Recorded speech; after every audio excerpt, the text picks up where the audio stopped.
Moi, il me faut de l'eau. Si j'ai pas d'eau sous les pieds, je suis perdu. C'est pas bon, que ce soit en Grèce ou en Islande, s'il y a de l'eau à côté, je suis chez moi. Alors, Alain Mérès, pêcheur fluvial, disons que je travaille dans les eaux mixtes de la Loire, entre Cordemais et Nantes. Bon, ça fait 35 ans à peu près.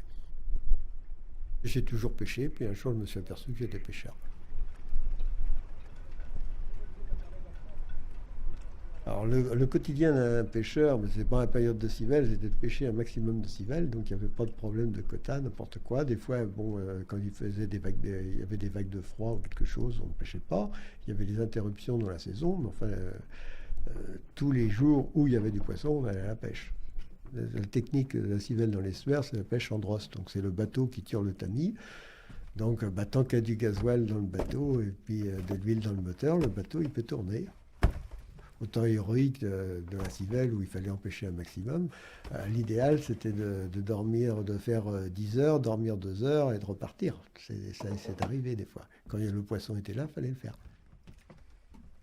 Alors, jusqu'à présent, ce cycle était immuable, mais là, on arrive dans des périodes critiques un petit peu, parce qu'il y a des problèmes avec la pêche de l'anguille. Donc maintenant, bah, la civelle, c'est jusqu'à expiration du quota. On ne peut plus dire qu'on commence au 1er décembre et qu'on termine au 30 avril.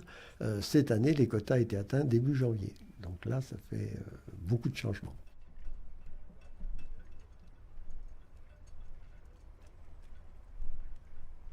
On écoute le chant des civelles. Pour l'instant, bon, très peu de personnes ne connaissent ce chant-là parce qu'il y en a très peu qui l'ont entendu, étant donné que ça fait longtemps qu'il n'y a pas eu de ces fameux cordons là en grand nombre. Mais je pense que cette année, on devrait arriver à enregistrer le chant des civelles. Quand les civelles sont en cordon, ça va peut-être pas se passer ici dans l'estuaire, il faut aller beaucoup plus haut, enfin au-dessus de Thoiry en général. Et s'il y a un peu de crue, les civelles vont toutes se rassembler sur les bords. Et là, c'est des tonnes qui sont accumulées et qui remontent la Loire. Alors, elles sont toutes à la surface, en train de brailler à la surface. Et comme il y en a des millions, ça fait du bruit. Ça fait pshhh.